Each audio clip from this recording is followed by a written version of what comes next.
అండి. Hi everyone, Chamundi log, welcome to Chamundi logs.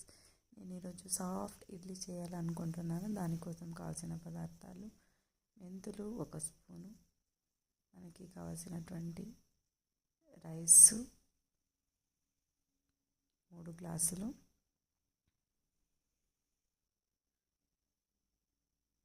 అలాగే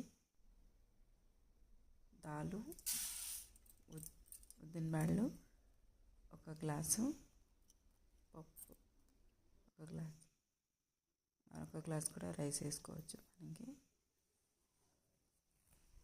ఇవి సాఫ్ట్ ఇడ్లీ రావడానికి మనము రేషన్ బియ్యంతో చేస్తున్నటువంటి ఇడ్లీ అండి.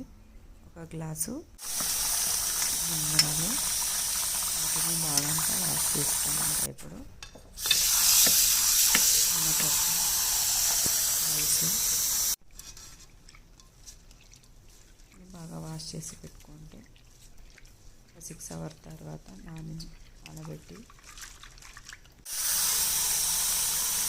తర్వాత మిక్సీకి వేసుకొని నైట్ అంతా అలాగే ఉంచేస్తే మార్నింగ్ మనకి ఇడ్లీ తయారవుతుంది. ఇది మనకి సాఫ్ట్ ఇడ్లీ రావడానికి